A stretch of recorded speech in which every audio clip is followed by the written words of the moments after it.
dear students on my YouTube channel. Today I am going to discuss question answers of chapter 7 of class 6, that is the world of living. So let us start with fill in the blanks. First is plants, animals and human beings are collectively known as living things. Plants, animal and human being, इन सभी को हम living things कह सकते हैं. Amoeba is a unicellular organism. Amoeba एक unicellular organism है, single cell का बना होता है. The process used by plants to synthesize their own food is known as photosynthesis. Plants photosynthesis process के द्वारा अपना फूड प्रोड्यूस करते हैं, सिंथेसाइज करते हैं. All living organisms respond to various kinds of stimuli. सारे लिविंग ऑर्गेनिजम्स किसी भी स्टिमुलस को रिस्पॉन्स देते हैं. Herbs are very small plant. बहुत ही छोटे प्लांट्स को हम हर्ब्स कहते हैं. नाउ ट्रू एंड फॉल्स, सही और गलत. Amoeba is a plant.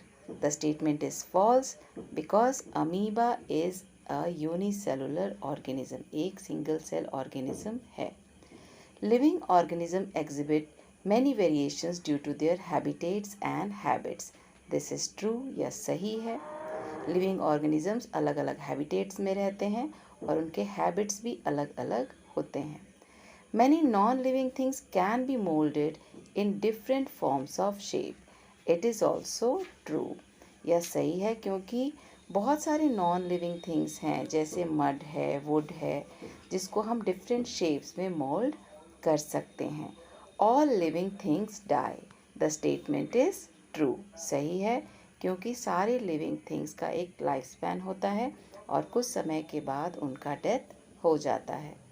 Lotus is an example of hydrophyte. This is also correct क्योंकि लोटस एक्वेटिक प्लांट है, पानी में रहने वाला प्लांट है, इसलिए उसे हम हाइड्रोफाइट कहते हैं. So the statement is true. Invertebrates do not possess a backbone. This is correct because invertebrates के बैकबोन नहीं होते हैं. The statement is true. Tick the correct option. Which of these statement is true for plants. इनमें से कौन सा statement plant के लिए ट्रू है. Green plants are autotrophic. The statement green plants are autotrophic सही है. ग्रीन प्लांट्स अपना फूड सिंथेसाइज करते हैं, इसीलिए उनको ऑटोट्रॉपिक कहते हैं. Which of the following plants belong to the category of shrubs. Shrubs आप जानते हैं कि छोटे झाड़ के जैसे पौधे होते हैं जिनका हाइट अबाउट 2-3 मीटर्स तक होता है. इस तरह के कैटेगरी में यहाँ रोज जैसे प्लांट आते हैं. Which among these is not a flowering plant. इन में से किस पौधे में फूल नहीं लगते हैं. The answer is algae. Algae में फूल नहीं लगते हैं. Biennial plants are those plant which live for 2 years. आपने अपने बुक में पढ़ा है कि बाइनियल प्लांट ऐसे प्लांट होते हैं जो 2 seasons तक रहते हैं. So we can say it live for 2 years. All living organisms have cells. सारे लिविंग ऑर्गेनिजम्स सेल्स के बने होते हैं क्योंकि ऐसे बहुत से लिविंग ऑर्गेनिजम्स हैं जिसमें बोन्स नहीं होते, जिसमें फेदर्स नहीं होते, जिसमें स्टेम नहीं होता, लेकिन सेल्स सारे लिविंग ऑर्गेनिजम्स में होते हैं, इसलिए यहाँ करेक्ट ऑप्शन सेल्स होगा. विच of these is an invertebrate. इनमें से कौन सा इनवर्टिब्रेट है, ऐसा ऑर्गेनिज्म जिसमें बैकबोन नहीं होता है. The answer is snail. Snail is an invertebrate. Now answer the following questions in brief. First question is name any 3 important characteristics of living things. यहाँ आपको living things के 3 important characteristics बताने हैं. The answer is 3 characteristics of living things are living things grow, living things respond to stimuli and living things move.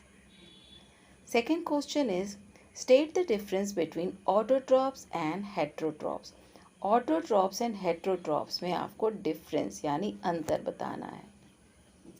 The answer is plants which prepare their own food by the process of photosynthesis are called autotrophs.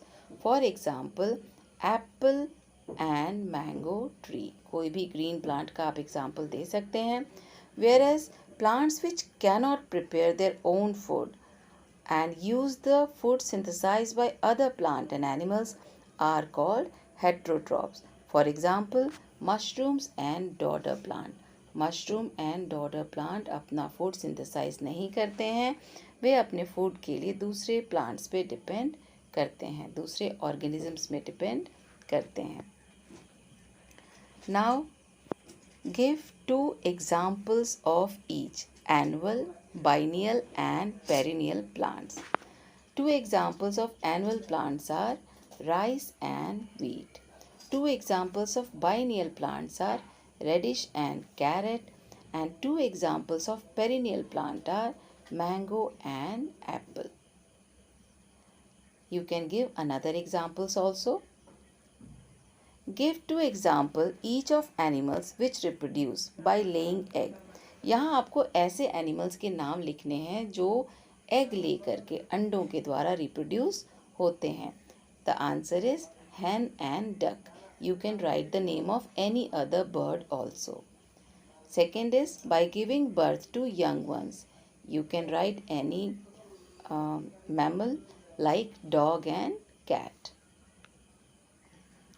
Fifth one is give 2 examples of each vertebrates and invertebrates. आपको यहाँ vertebrates और invertebrates के दो example देने हैं. 2 examples of vertebrates are rat and snake.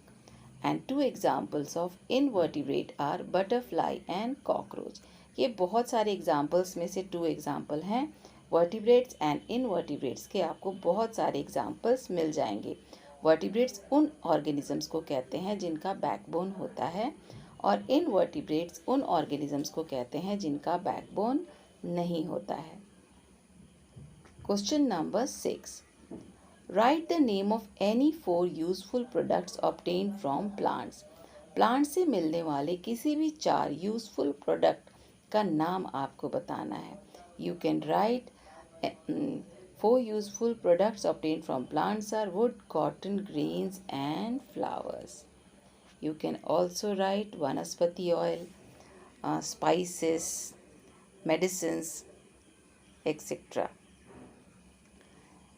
Answer the following question. All living things respond to external stimuli.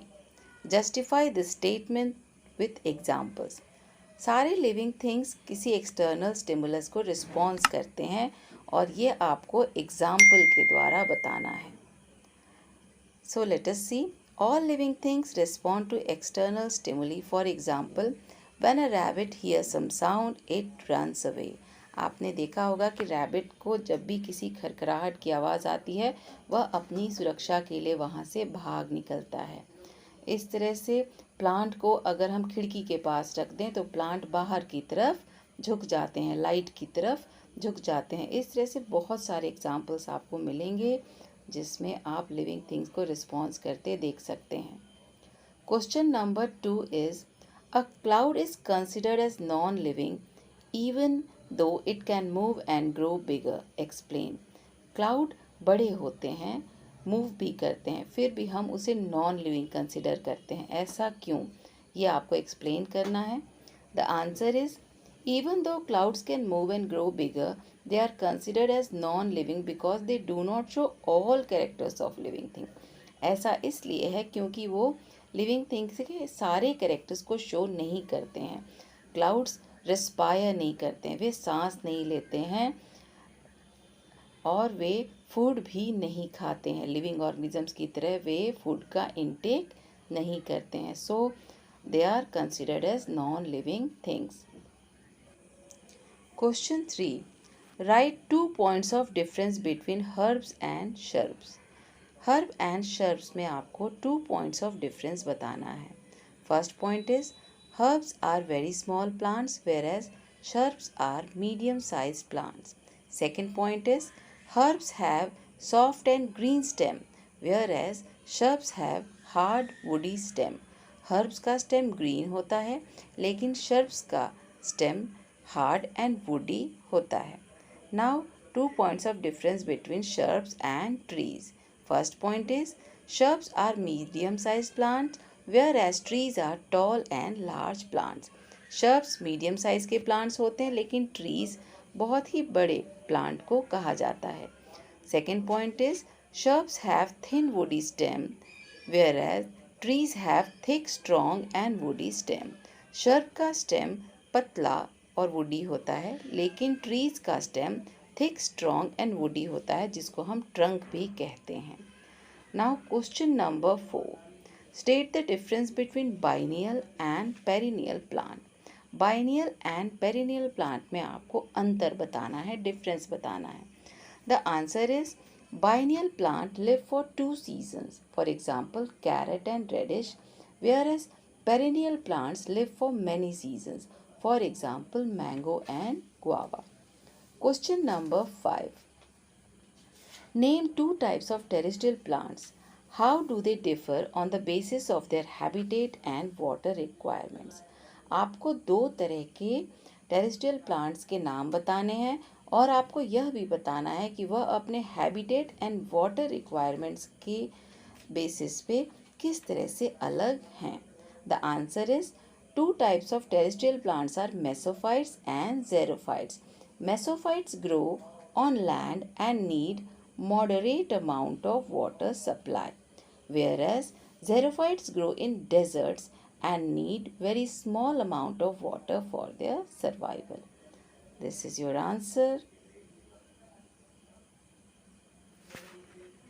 Next, how do vertebrates differ from invertebrates? Vertebrates और invertebrates में क्या अंतर है? The answer is animals which have backbone are called vertebrates. For example, cat and rat. And animals which do not have backbone are called invertebrates. For example, butterfly and earthworm. जिन animals के backbone होते हैं उन्हें vertebrates कहते हैं, और जिनके backbone नहीं होते हैं उन्हें हम इनवर्टिब्रेट्स कहते हैं. Now 7th question. Write any 4 uses of animals in our daily life. आपको एनिमल्स के 4 यूजेस लिखने हैं अपने डेली लाइफ में. आप कोई भी 4 यूजेस लिख सकते हैं. Some examples are here I have given. Animals are used for transportation like camel and horse. We get leather, wool and silk from animals. We get milk, meat, egg and honey from animals. Animals like dog guard our house and help the police in different search operations. These are very common examples of animals in our daily life use. Now let us see the value-based questions. Here is a short story. Sachi noticed a collection of leaves, grass and some tiny twigs in the corner of her school building. Sanchi एक बच्ची है जिसने notice किया कि उसके school के एक corner में कुछ पत्ते, घास और तिनके जमा हैं. She was about to remove them when her teacher, who was passing nearby, stopped her from doing so. वह उन्हें हटाने ही वाली थी, तभी उनके एक टीचर जो उनके पास से जा रही थी उन्होंने उसे ऐसा करने से रोका. The teacher told her that it was a nest being made by a bird. Teacher ने उन्हें बताया कि वह एक घोंसला है जिसे एक बर्ड ने बनाया है अंडे देने के लिए, to lay eggs. She advised Sachi to be kind and considerate towards all living beings. उन्होंने सांची को एडवाइस किया कि उन्हें सारे लिविंग बींग्स के लिए काइंड और कंसिडरेट होना चाहिए, दयालु और संवेदनशील होना चाहिए. So let us see the question answers. The first is list the values displayed by Sanchi's teacher. The answer is Sanchi's teacher is kind and considerate towards all living beings. Sanchi की टीचर दूसरे लिविंग बींग्स के लिए, सारे living beings के लिए दयालु और संवेदनशील हैं. The second is give one example each of a vertebrate and an invertebrate animals. आपने अपने चैप्टर में बहुत सारे एग्जाम्पल्स पढ़े हैं, आप कोई भी एग्जाम्पल लिख सकते हैं. So here is one given. You can write hen as an example of vertebrate. Vertebrate के एग्जाम्पल में आप hen, snake, lion, tiger, any animal लिख सकते हैं जिसका बैकबोन होता है. और इन वर्टिब्रेट में आप butterfly, mosquitoes, spider, you can write any insect, snail also. You have read about so many examples in your chapter. आप कोई एग्जाम्पल दे सकते हैं. यहाँ एक एग्जाम्पल दिया गया है butterfly. The third question is, state the reason that might have made Sachi think of removing the collection of leaves, twigs, etc. from the corner of the school building. Some mistakes are there, spelling mistake, आप उसको correct कर लेंगे. Question का मतलब है कि आपको क्या लगता है. State the reason that might have made Sachi to think of removing the collection of leaves. Sanchi ने ऐसा क्या सोचकर उन पत्तों को हटाने की कोशिश की होगी. हमें ऐसा लगता है कि सांची को लगा होगा कि ऐसे ये पत्ते, तिनके और घास ये जो कॉर्नर में जमा हैं, हो सकता है ये कचरा है, गार्बेज हैं, जिसको कि वो क्लीन करने के लिए वहाँ से हटाना चाहती हूँ. So you can write your answer. Sanchi might have thought that the twigs and leaves collected in the corner is garbage. And your fourth question is discussion based. इसमें आपको डिस्कस करना है. So this was all about the chapter. I hope you all understand.